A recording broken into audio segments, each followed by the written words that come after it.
உக்ரைனுக்கும் பெலாரஸுக்கும் நடுவில் வார்த்தை போரானது இப்போ அதிகரிக்க ஆரம்பிச்சிருக்கு. ஒரு பக்கம் பெலாரஸ் ட்ரூப்ஸை கொண்டு வந்து உக்ரைனோட பார்டரில் நிறுத்தி வச்சுட்டு இருக்காங்க. உக்ரைனோட பார்டரை ஒரு புது ஃப்ரண்ட்டை ஓப்பன் பண்ணுறதுக்கு ரஷ்யாவுக்கு ஃபேவராக பெலாரஸ் உள்ள வரதுக்கான முயற்சிகளை பெலாரஸ் பண்ணிட்டு இருக்காங்கன்னு சொல்லிட்டு உக்ரைன் ஒரு குற்றச்சாட்டை பெலாரஸோட அதிபர் மேலையும் பெலாரஸ்க்கும் ரஷ்யாவுக்கும் நடுவில் இருக்கக்கூடிய அந்த ரிலேஷன்ஷிப்பை பற்றியும் அதிகமாக பேசிட்டு இருக்க அதே டைமில் இப்போ உக்ரைனும் பெலாரஸோட அந்த பகுதிகளில் சோல்ஜர்ஸை அதிகமாக வைக்க ஆரம்பிச்சிருக்காங்க. இதுக்கு நடுவில் ஐஏஏவோட தலைவர் ரஷ்யாவுக்கு ஒரு விசிட்டுக்கு வரப்போறாரு. கூடிய சீக்கிரத்தில் இந்த கர்ஸ்க் நியூக்ளியர் பவர் பிளான்ட்டை ஐஏஏவோட அந்த டீம்ன்றது விசிட் பண்ண போகிறது ரொம்பவே ஒரு முக்கியத்துவம் வாய்ந்த ஒரு தருணமாக பார்க்கப்பட்டு இருக்க அதே டைமில் ரஷ்யா ஒரு ப்ரூஃபை ஒரு டாக்குமெண்ட்டை வெளியிடுறாங்க. ரஷ்யாவுக்கு எதிராக ஒரு கெமிக்கல் வெப்பனை யூஎன்னால் தடைப்படுத்தப்பட்ட அந்த கெமிக்கல் வெப்பனை கூடிய சீக்கிரத்தில் உக்ரைன் பயன்படுத்த போகிறாங்க. ரஷ்யாவோட அந்த கண்ட்ரோலில் இருக்கக்கூடிய டான்பாஸ் பகுதிகளிலையும் கர்ஸ்க் பகுதிகளிலையும் ஒரு கெமிக்கல் அட்டாக் பண்ணுறதுக்கு உக்ரைன் இப்போ தயாராகிட்டு இருக்காங்கன்னு சொல்லிட்டு ஒரு அதிர்ச்சி ரிப்போர்ட்டை ரஷ்யா வெளியிட்டிருக்காங்க. இந்த மாதிரி நிறைய விஷயங்களை இந்த வீடியோவில் நம்ம பார்க்க போகிறோம். ஸோ வாங்க வீடியோக்குள்ளே போயிடலாம். நான் உங்கள் எல்லாருக்கும் தமிழ் புக்ஷன் வழங்கும் டிபி ட்ரெண்டிங்ஸ்.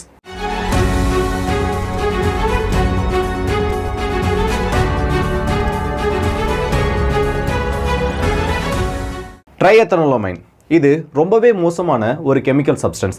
இது மற்ற கெமிக்கல் சப்ஸ்டன்ஸ் கூட சேர்ந்து ரியாக்ட் பண்ணுறப்போ மோசமான நைட்ரஜன் முஸ்டர்ட் கேஸை இது உருவாக்கும். இதை ஒரு விஷவாயு கேட்டகரியில் சொல்லலாம், இல்லை ரொம்பவே ஆபத்தான ஒரு கேஸ் வகையாக இதை எந்த ஒரு கேட்டகரியில் வேணால் சேர்க்கலாம். ஹியூமன்ஸ் அது மட்டும் இல்லாமல் உயிரினங்களுக்கு அழிவை ஏற்படுத்தக்கூடிய இல்லைனா அது பரவக்கூடிய இடங்களில் இருக்க அத்தனை உயிர் பொருட்களையும் லங்ஸ் மூலயமா சுவாசிக்கக்கூட அத்தனை உயிரினங்களையும் கொன்னு குவிக்கிற அளவுக்கு ஒரு மோசமான ஒரு எஃபெக்ட் கொண்டது தான் இந்த ஒரு நைட்ரஜன் முஸ்டர்ட் கேஸ்னு சொல்லலாம். இதை உருவாக்குறதுக்கு தேவையான அந்த மூலப்பொருட்கள் அடங்கிய 500 டன் வரைக்கும் எடையுள்ள பல்வேறு இடங்களில் கண்டறியப்பட்ட சோதனைகளில் இந்த மூலப்பொருட்களுக்கான அந்த பேக்ஸை கண்டுபிடிச்சிருக்கிறதா இப்போ ரஷ்யா ஒரு ஸ்டேட்மெண்ட்டை கொடுத்துருக்காங்க.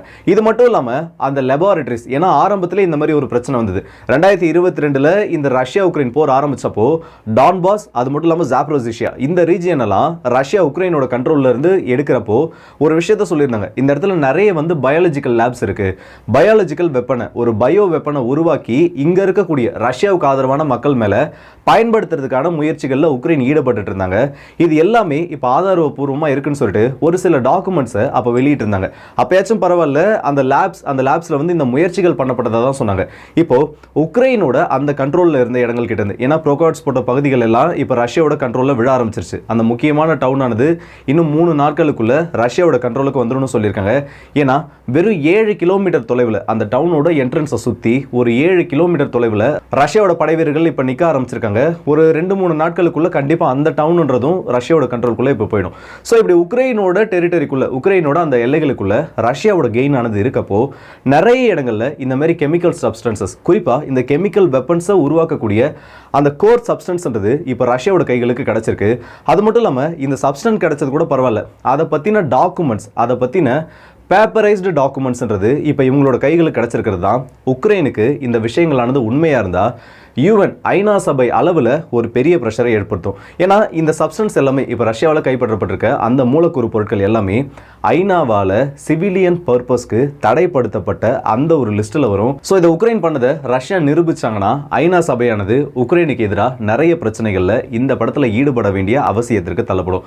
இப்போ ஐஏஏவை பொறுத்த வரைக்கும் இன்டர்நேஷனல் அட்டாமிக் ஏஜென்சியோட தலைவர் ரஃபேல் குரோசி வரப்போகிற ஒரு சில நாட்களுக்குள்ள கூடிய சீக்கிரத்தில் அவரோட டீமோட அந்த ஒரு எக்ஸ்பர்ட் டீமோட இந்த கர்ஸ்க் நியூக்ளியர் பவர் பிளான்ட்டை விசிட் பண்ண போகிறதாகவும் சொல்லியிருக்காங்க.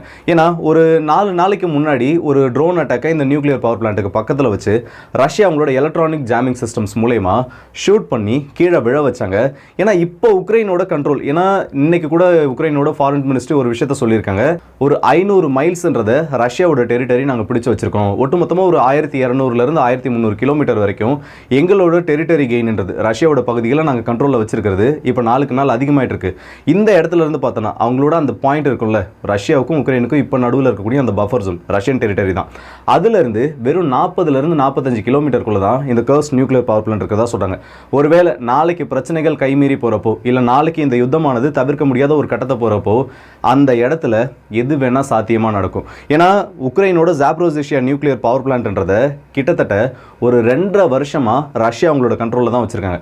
உக்ரைன் உக்ரைனே நினைச்சாலும் வந்து அதை ஆக்சஸ் பண்ண முடியாத மாதிரி அதை ஒரு பஃபர் ஜோன்ன்றதையும் தாண்டி ப்ரொடெக்டட் ஜோனாக மாற்றி, ஏன்னா பஃபர் ஜோனுக்கும் ப்ரொடெக்டட் ஜோனுக்கும் நிறைய வித்தியாசங்கள் இருக்குது. பஃபர் ஜோனில் அடிக்கடி இந்த யுத்தங்கள் நடக்கிறதுன்னு சில பிரச்சனைகள் நடந்துட்டு இருக்கும். ஆனால் இப்போ ரஷ்யா ஜாப்ரோசிஷியா ரீஜனை அவங்களோட கண்ட்ரோல்குள்ள, குறிப்பாக அந்த ஜாப்ரோசிஷியா நியூக்ளியர் பவர் பிளான்ட்டை உக்ரைனால் ஆக்சஸே பண்ண முடியாத மாதிரி ஒரு நிலைமையில பண்ணி வச்சிருக்காங்க.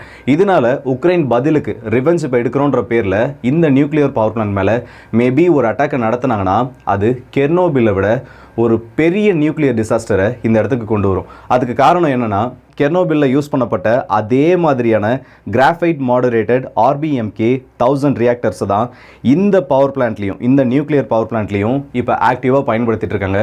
ஸோ அதோட கூலிங் சிஸ்டம்ஸ்ன்றது ஃபெயில் ஆச்சுன்னா, இப்போ மாடர்னாக இருக்கக்கூடிய நியூக்ளியர் ரியாக்டர்ஸை விட இந்த ரியாக்டரில் இருக்கக்கூடிய அந்த கூலிங் சிஸ்டம் ஃபெயில் ஆச்சுன்னா உலகம் இன்னொரு கெர்னோபிலை இந்த இடத்துல பார்க்கறதுக்கு அதிகமான பாசிபிலிட்டிஸ் இருக்குது. ஸோ IAEAவோட இன்வெஸ்டிகேஷன் முடிஞ்சதுக்கு அப்புறமா உண்மையிலேயே உக்ரைனால் அந்த இடத்துக்கு த்ரெட் இருக்கா, இல்லை ரஷ்யா உக்ரைனை வெளியே போக வைக்கணுன்றதுக்காக இப்படி ஒரு நியூஸை வெளியில சொல்றாங்கன்றது இன்னும் வரப்போற ஒரு சில நாட்களுக்குள்ள கண்டிப்பா நமக்கு தெரிய வந்துடும்.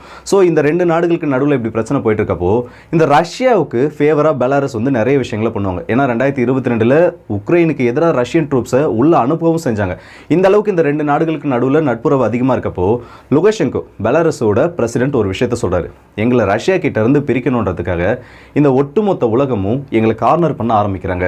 எங்களுக்கு கிடைக்க வேண்டிய நிறைய உதவிகள், எங்களுக்கு வர வேண்டிய நிறைய பொருட்களை இன்டைரக்டாக தடைப்படுத்துறாங்க, எங்களை கார்னர் பண்ணுற விதமாக எங்கள் மேலே பெரிய ப்ரெஷரை போடுறாங்கன்னு சொல்லிட்டு ஒரு ஸ்டேட்மெண்ட்டை கொடுக்குறாரு. சரி, இது எப்பயும் வந்து ஜென்ரலாக நடக்கிற விஷயம் தான். ஏன்னா பெலாரஸ்க்கும் யூரோப்பியன் யூனியனுக்கும் நடுவில் நிறைய பிரச்சனைகள் இருக்குது.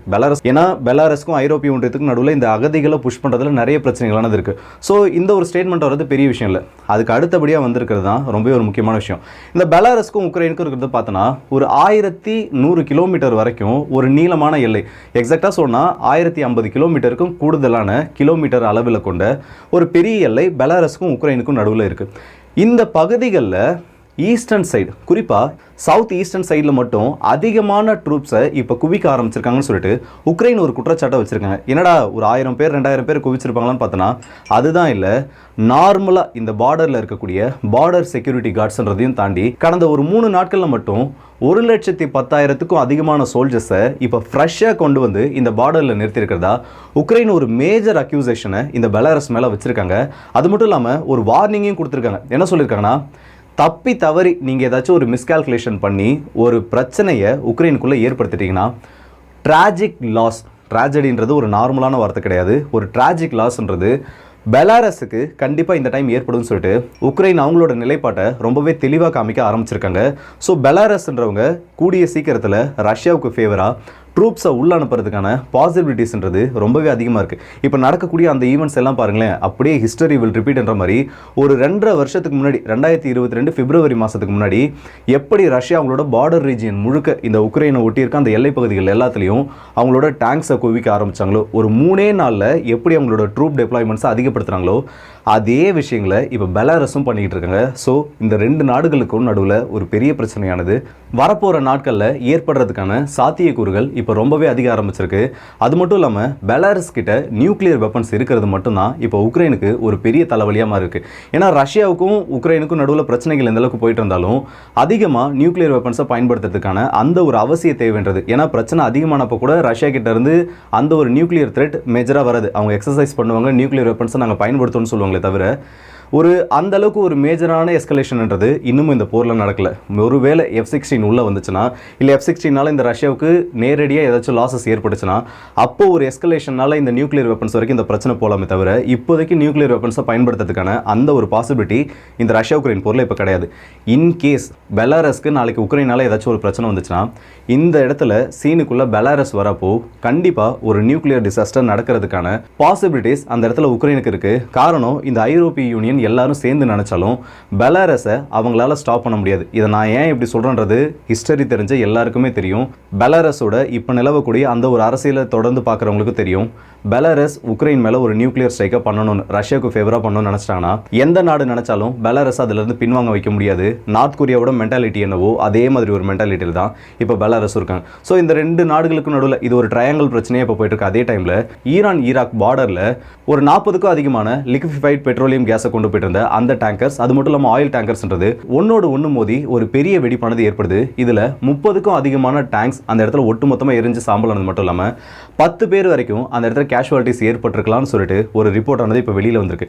இதை பற்றின இன்வெஸ்டிகேஷனை இந்த பார்டர் கிராசிங்கில் 2 நாடுகளும் இப்போ விசாரிக்க ஆரம்பிச்சிருக்காங்க. குறிப்பாக ஈரான் இதை பற்றி அதிகமாக விசாரிக்க ஆரம்பிச்சிருக்காங்க. உண்மையிலே இது வந்து ஒரு ஆக்சிடென்ட்டால தான் நடந்துச்சா, இல்லை அதை தாண்டி இதில் வேற ஏதாச்சும் ஈரானுக்கு எதிரான அந்த சக்திகளால் ஏதாச்சும் ஒரு பிரச்சனை நடந்திருக்கான்னு சொல்லிட்டு அதற்கான விசாரணையை இப்போ ஈரான் தீவிரப்படுத்த ஆரம்பிச்சிருக்காங்க. இஸ்ரேல் திரும்பவும் ஒரு ஹாஸ்டேஜை காசாவில இருந்து நேற்று உயிரோட மீட்டிருக்காங்க. குவைத் ஃபர்ஹான் அல் கதீன்ற அந்த ஒரு நபரை நேற்று சென்ட்ரல் காசா பகுதிகளில் இருந்து மீட்டு கொண்டு வந்ததா இஸ்ரேலோட டிஃபென்ஸ் ஃபோர்ஸஸ் ஒரு ஸ்டேட்மெண்ட்டை கொடுத்துருக்காங்க. மற்றபடி அந்த ஆபரேஷனை பற்றி பெருசாக எதுவும் கமெண்ட் பண்ண ஐடிஎஃபோட ஸ்போக்ஸ் பர்சன் மறுத்துட்டாரு. காரணம், இன்னமும் அந்த பகுதிகளில் அதிகமான ஆபரேஷன் இஸ்ரேலோட டிஃபென்ஸ் ஃபோர்ஸஸோட கிரவுண்ட் ஆபரேஷன்றது அதிகமாக போயிட்டு இருக்கு. அந்த ஒரு காரணத்தால் இதை பற்றின மற்ற தகவல்களை வெளியிட ஒரு மறுத்துட்டாரு. ஸோ கூடிய சீக்கிரத்தில் இன்னொரு 24 மணி நேரத்துக்குள்ள மேபி ஹமாஸ்க்கும் இவங்களுக்கும் நடுவில் திரும்ப பிரச்சனைகள் அதிகமாகலாம். இன்னும் அதிகமான ஹாஸ்டேஜஸை இவங்க மீட் எடுக்கிறதுக்கான அந்த ஒரு முயற்சிகள்லையும் ஈடுபடுவாங்க. ஸோ மிடில் ஈஸ்டில் பிரச்சனை, ரஷ்யா உக்ரைனில் பிரச்சனை இருக்கப்போ இப்போ தான் கொஞ்ச நாளைக்கு முன்னாடி ரஷ்யாவுக்கு இந்தியாவோட பிரைம் மினிஸ்டர் போயிட்டு வந்தார். அப்புறம் உடனே பார்த்தோன்னா கியூவுக்கும் போயிட்டு வந்தார். இப்போ இது 2 விசிட்டும் முடிஞ்சதுக்கு அப்புறமா இந்தியாவோட அந்த ஒரு பார்வைன்றது இல்லை இந்தியாவை மற்ற நாடுகள் பார்க்குற விதம்ன்றது உலக அளவில் ரொம்பவே அதிகமாக இருக்கு. இதுக்கு நடுவில் பரபரப்பில் இன்னும் பரபரப்பு அதிகமாக கூட்டுற மாதிரி ரஷ்யாவிலிருந்து ஒரு ஃபோன் கால் இந்தியாவோட பிரைம் மினிஸ்டருக்கு வந்திருக்கு. ஒரு 20 நிமிஷத்துக்கும் அதிகமாக இந்தியாவோட பிரைம் மினிஸ்டர் நரேந்திர மோடி அவர்களும் ரஷ்யாவோட பிரசிடென்ட் விளாடிமிர் புதின் அவர்களும் ஒரு ஃபோன் காலில் பேசிட்டு இருந்ததா கிரெம்லின் அவங்களோட அஃபிஷியல் ப்ரெஸ் ரிலீஸில் ஒரு ஸ்டேட்மெண்ட்டை கொடுத்துருக்காங்க. அது மட்டும் இல்லாமல் அமைதி பற்றி இந்த 2 தலைவர்களும் அதிகமாக பேசினதாகவும் இந்தியாவுக்கும் ரஷ்யாவுக்குமான நல்லுறவுகளை அடுத்த கட்டத்துக்கு எப்படி கொண்டு போகலான்னு சொல்லிட்டும் இந்த 2 தலைவர்களும் இந்த ஒரு டெலிஃபோனிக் கான்வர்சேஷனில் முக்கியமான சில அம்சங்களோட பேசினதாகவும் சொல்லியிருக்காங்க. அது மட்டும் இல்லாமல் ரஷ்யா கிட்ட இருந்து இந்தியாவை பிரிக்கணும் சொல்லிட்டு நிறைய நாடுகள் முயற்சிகளை பண்ணிட்டு இருக்காங்க. இந்தியாவும் நிறைய இடங்கள்ல ரஷ்யாவோட வெப்பன்ஸை தாண்டி புதுசா சில ஆயுதங்களை உருவாக்கணும், வெஸ்டர்ன் கண்ட்ரீஸ்ல இருந்து ஒரு சில ஆயுதங்களை புதுசா இறக்குமதி பண்ணணும்னு சொல்லிட்டு நிறைய முயற்சிகளில் ஈடுபட்டு இருக்காங்க. ஆனா இருந்தாலும் இந்த ரஷ்யா இந்தியா ரிலேஷன்ஷிப்ன்றது ஒரு ஸ்டேபிளான வழியில் போயிட்டு இருக்கிறதா நிறைய மிலிட்டரி எக்ஸ்பர்ட்ஸ் இப்போ அவங்களோட கருத்துக்களை சொல்ல ஆரம்பிச்சிருக்காங்க. ஸோ இந்த வீடியோ பற்றி உங்களோட கருத்துக்களை கமெண்ட் செக்ஷனில் சொல்லுங்க. அடுத்த வீடியோ சந்திப்போம். அதுவரை உங்களிடம் விடைபெறுவது உங்கள் ஆர்கே.